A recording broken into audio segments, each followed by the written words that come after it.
অমৃতা ব্যানার্জির লেখা গল্প অরুন্ধতী।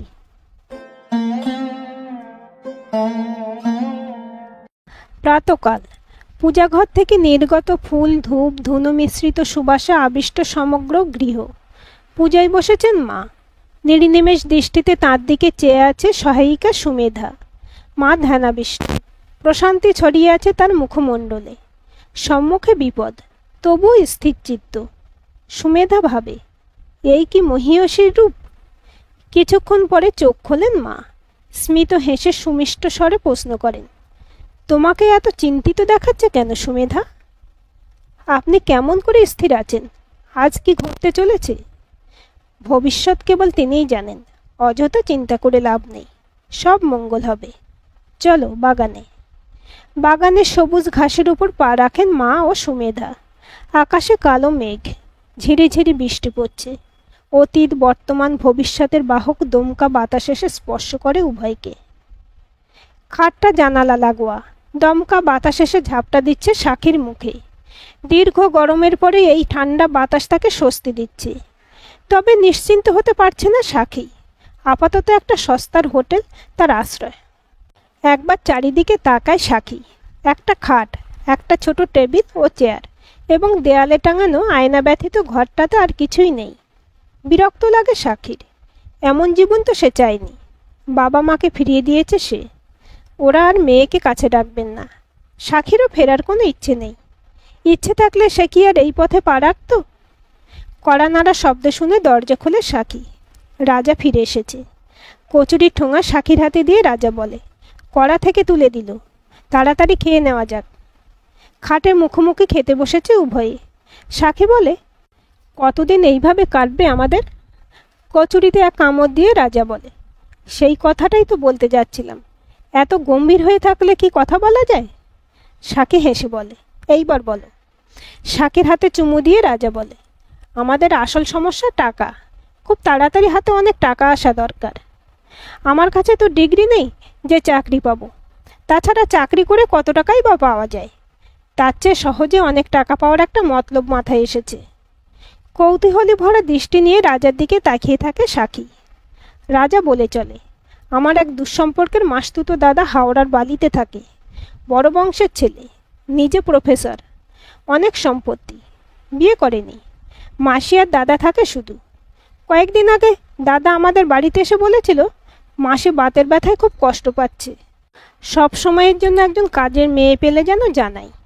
ভাবছি তোমাকে কাজের মেয়ে সাজিয়ে নিয়ে যাব। চমকে ওঠে সাক্ষী। মানে? শান্ত স্বরে রাজা বলে, পুরো কথাটা শোনো। তোমার কাজ হবে দাদাকে ফাঁসানো।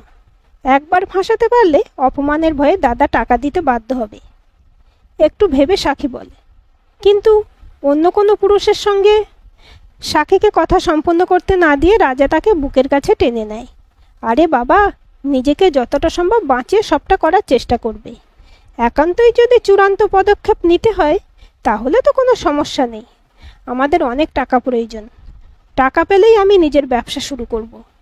তখন আর কোনো সমস্যা থাকবে না। রাজার বুকের উপর মাথা রেখে সাক্ষী বলে, আমি অন্য পুরুষের সঙ্গে থাকার পরে তুমি আমায় ছুঁড়ে ফেলে দেবে না তো? বোকা মেয়ে, আমি তো নিজেই তোমাকে এই কাজে পাঠাচ্ছি। বেশ, যা বলছো তাই হবে। কিন্তু তোমার বাড়ির লোক যদি দাদাকে সবটা জানিয়ে দেয়? সেই ভয় প্রায় নেই। দাদা বছরে মাত্র 2-3 বার আমাদের বাড়িতে আসে। আমি ছাড়া আমার পরিবারের কেউ বালিতে যায় না সাধারণত।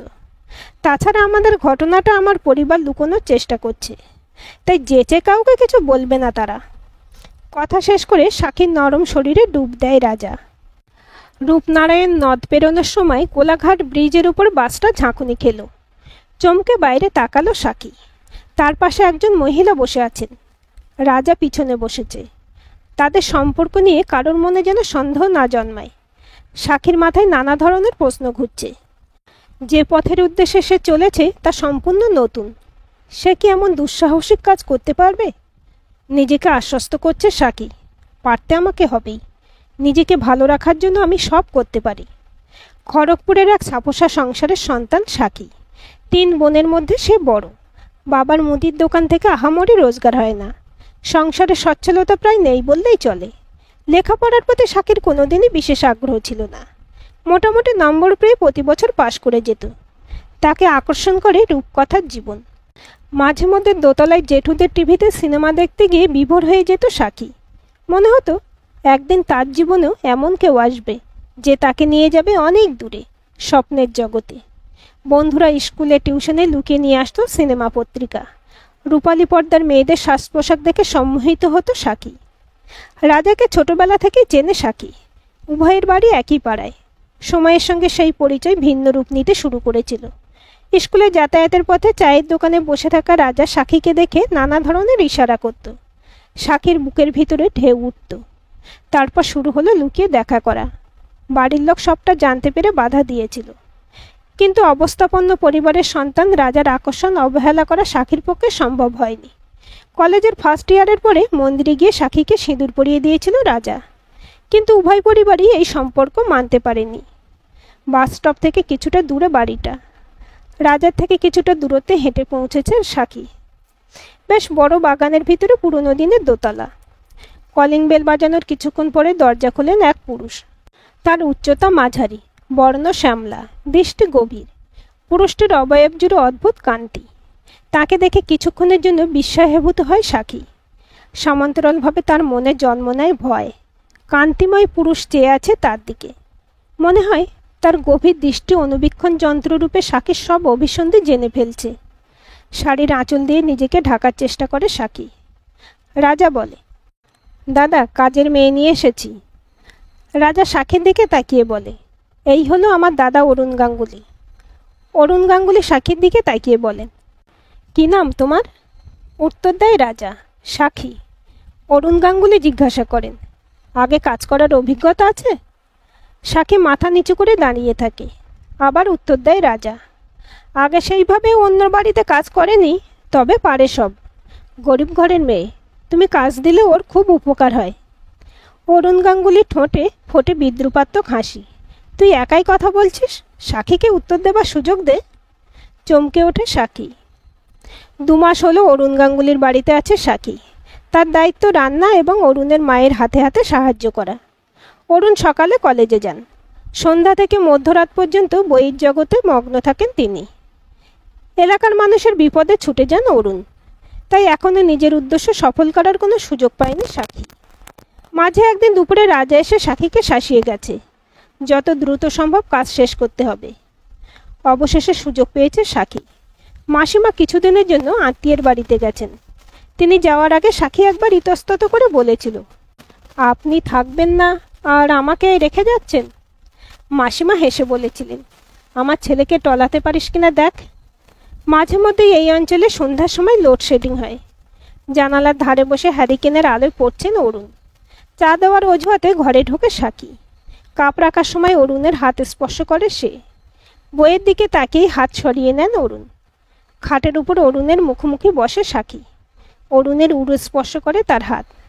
তার আঁচল কাঁধ থেকে খসে পড়ে। বইটা উপুড় করে রাখেন অরুণ। সাক্ষীর হাত নিজের উড়ু থেকে সরিয়ে দেন।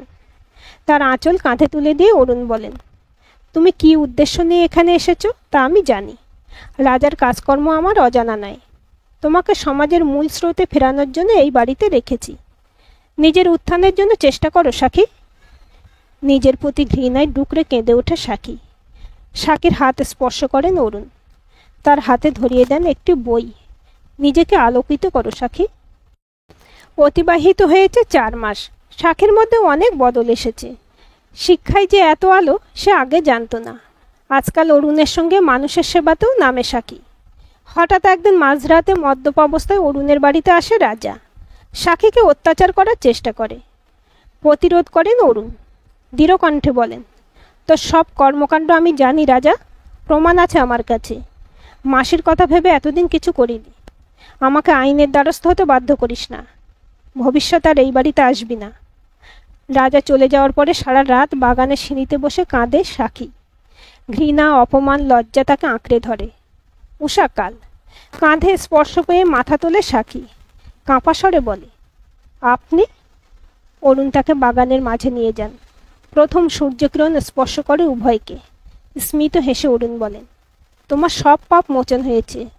অনুতাপের আগুনে দগ্ধ হয়ে আজ হলো তোমার নবজন্ম। আজ থেকে তুমি অরুন্ধতী।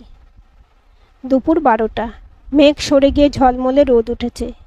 নির্নিমেষ দৃষ্টিতে গেটের উপরে টাঙানো ফলকের দিকে চেয়ে আছেন মা। অরুণ বের করে দেওয়ার পরে মদ্যপ অবস্থায় বাড়ি ফেরার সময় ঝামেলায় জড়িয়ে পড়েছিল রাজা। খুনের অভিযোগে পুলিশ তাকে গ্রেপ্তার করেছিল। সেই ঘটনার 2 বছর পরে অরুণের মা মারা যান। মায়ের মৃত্যুর পরে অরুণ গবেষণার জন্য বিদেশে চলে যান। দীর্ঘ 36 বছর পরে ফিরে এসেছে রাজা। সে এখন কুখ্যাত প্রমোটার। তার দাবি অনুযায়ী অরুণের কোনো উত্তরসূরি নেই, তাই তিনি বিদেশে যাওয়ার আগে সমস্ত সম্পত্তি রাজার নামে লিখে দিয়েছিলেন। বর্তমানে অরুণের বাড়ি একটি আশ্রম, অরুণ আশ্রম। রাজার কথা অনুযায়ী তা সম্পূর্ণ অবৈধ। মাকে লাঞ্ছিত করার চেষ্টা করেছে রাজা, সফল হয়নি। আদালতে মিথ্যা প্রমাণিত হয়েছে সে। বিদেশে যাওয়ার আগে সমস্ত আইন মেনে মায়ের নামে সমস্ত সম্পত্তি লিখে দিয়ে গিয়েছিলেন অরুণ। বিপরীতে একজন সম্মানীয় নারীকে অপমানিত করার অভিযোগে রাজার বিরুদ্ধে মামলা দায়ের করা হয়েছে। চোখ বন্ধ করেন মা, মনে মনে বলেন, আজ 11ই জুন। এই মহালগ্নেই প্রথম দেখা হয়েছিল আমাদের। তোমার দৃষ্টিবীক্ষণে আমার মধ্যে প্রজ্বলিত করেছিল আলো। আমার প্রণাম নিয়ে অরুণ। আদালতে রায়ের পরে কিছু সাংবাদিক এসেছেন অরুণ আশ্রমে। এক সাংবাদিক মাকে জিজ্ঞাসা করেন, প্রমোটার রাজার মতে আপনার নাম সাক্ষী, আপনার আসল পরিচয় কি? মা হেসে বলেন, আমি কেবল অরুন্ধতী, অরুণালয় স্নাতা। আজকের এই গল্পটি আপনাদের কেমন লাগলো কমেন্ট করে জানাবেন। ভালো লাগলে অবশ্যই একটা লাইক দেবেন আর চ্যানেলটি সাবস্ক্রাইব করে সাথে থাকবেন।